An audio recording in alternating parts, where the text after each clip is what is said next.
everyone, welcome to my YouTube channel. මම ඔයාලා මගේ YouTube channel එකට ආදරයෙන් පිළිගන්නවා. කොහොමද ඉතින් ඔයාලට හැමෝම හොඳින් පරිස්සමින් ඉන්නවා ඇති කියලා මම හිතනවා. එහෙනම් ඔන්න අද ඉඳන් ඔයාලට මගේ YouTube channel එකෙන් අලුත් වීඩියෝ සීරීස් එකක් මම පටන් ගන්නවා. මේකෙන් මම ඔයාලට කියලා දෙනවා ගෑනු ළමයෙක් විදිහට තමන්ගේ පිරිසිදුකම ලස්සන ගැන දැනගන්න ඕනි රහස් කීපයක් ගැන. ඉතින් ඔයා අද නම් මුලින්ම මගේ channel එකත් එක්ක එකතු වෙන්නේ මේ වගේ වීඩියෝස් ටිකටම බලන්න දැන්ම මාව subscribe කරලා bell icon එකත් click කරලා තියාගන්න. අපි අද මේ සීරීස් එකේ පළවෙනි පියවර විදිහට කතා කරමු ලස්සන කොණ්ඩේකට අත්‍යවශ්‍යම වෙන hair hygiene. එහෙම නැත්නම් කොණ්ඩේ පිරිසිදුකම ගැන. ඉතින් ඔයා කොණ්ඩේට මිලාදික ට්‍රීට්මන්ට්ස් කොච්චර කළත් ඒ කිසිම දෙයක් වැඩක් නැහැ. ඔයාගේ hair hygiene එක නිවැරදි නැත්තම්. ඇත්තටම කොණ්ඩේ ලස්සන තීරණය වෙන්නේ ඔයා ඒක පිරිසිදුව තියාගන්න විදිහත් එක්ක. හරි ළමයි. වැඩි කතා නැතුව අපි අද ටිප්ස් පහට යමු.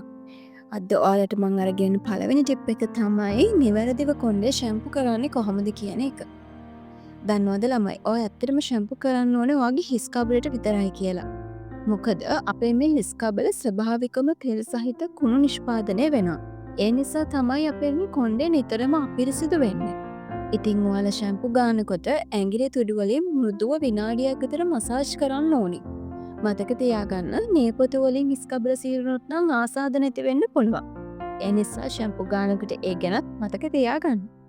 කොණ්ඩේ අගට නම් වෙනම ෂැම්පු දාන්න ඕනේ වෙන්නේ නැහැ. ඊට අමතරව මම ඔයාලට තව චූටි දෙයක් කියන්නම්.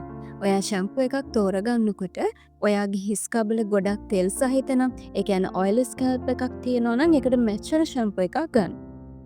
ඒ වගේම ඩ්‍රයි ස්කැල්ප් එකක් නම් ඔයාට තියෙන්නේ තෙතමනය ආරක්ෂා කරන්න පුළුවන් ෂැම්පු එකක් තෝරගන්න.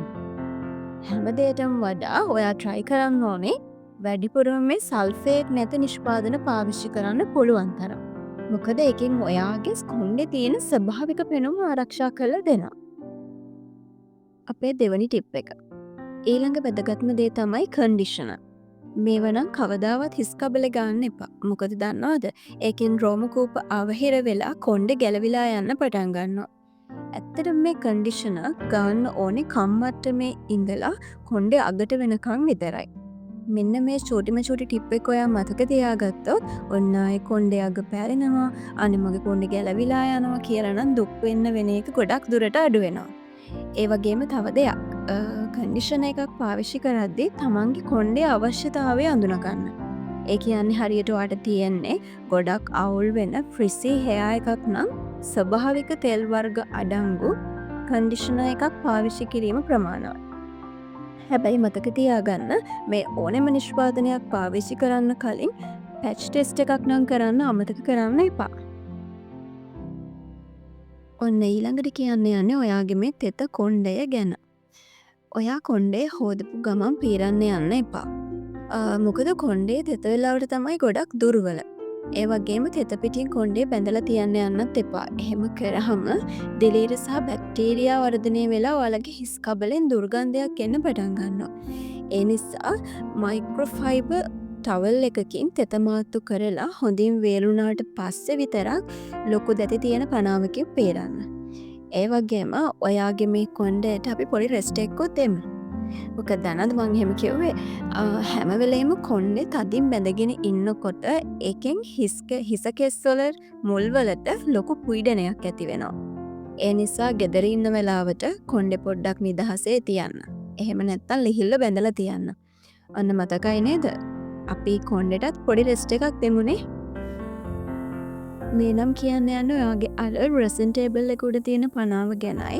ඔයා එනකම් බලන් ඉන්න ඔයාගේ ඇඳේ තියෙන කොටෝර ටිකයි ගැන.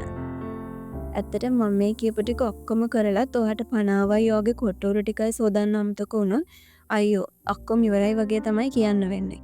ඔයා කොච්චර කොණ්ඩේ සේදුවත් අපිරිසිදු පනාවකින් පීරනවා නම් තේරුමක් නැහැනේ නේද?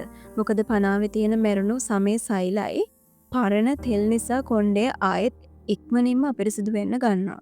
ඒ නිසා හොඳට පනාව සෝදන්න. සතියකට වතාවක්වත් අඩුම පනාව හොඳට සෝදන්න. ඒවගේම තමයි අනිත්දේ ඔයා පාවිච්චි කරන කොට්ටුර නිතර මාරු කරන්න බලන්න.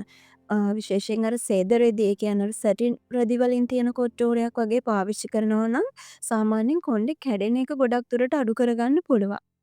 ළමයි මතකයි නේද? වීඩියෝ එක අන්තිම වෙනකම් මාත් එක්ක හිටපු හැමෝටම ගොඩාක් ස්තුතියි. මම හිතනවා මම මේ කියපු දේවල් ඔයාට ගොඩක් වටිනවා ඇති කියලා. සමහර විට දැනටමත් මේ දේවල් ඔයා කරනවත් ඇති. හැබැයි ඔයා ඒ වගේම මොන හරි අලුත් දෙයක් මේ වීඩියෝ එකෙන් ඉගෙන ගන්න ඇති කියලාත් මම විශ්වාස කරනවා. ඔයාලත් දන්න මේ වගේ චූටි චූටි ටිප්ස් තියෙනවා නම් කමෙන්ට් සෙක්ෂන් එකකින් කියලා යන්න අමතක කරන්න එපා. හැම වෙලේම මිල අධික ට්‍රීට්මන්ට්ස් ප්‍රොඩක්ට්ස් ගැන කියනවට වඩා මේ වගේ ජීවිතයට එකතු කරගන්න පුළුවන් සරල පුරුදු ටිකක් ඔයාලා එක්ක ෂෙයා කරගන්න හම්බුනේ ගැන මට ගොඩක් සතුටුයි. ඊළඟට මම ෆේස් හයිජීන් ගැන ඔයාලට කියලා දෙනවා. ඒකත් මිස් කරගන්න එපා. එනිසා අනිවාර්යයෙන්ම වීඩියෝ එකට ලයික් එකක් දාලා සබ්ස්ක්‍රයිබ් කරලා යාළුවොත් එක්ක ෂෙයා කරගන්න අමතක කරන්න එපා. එහෙනම් පරිස්සමින් ඉන්න හැමෝම ගිහින් එන්න.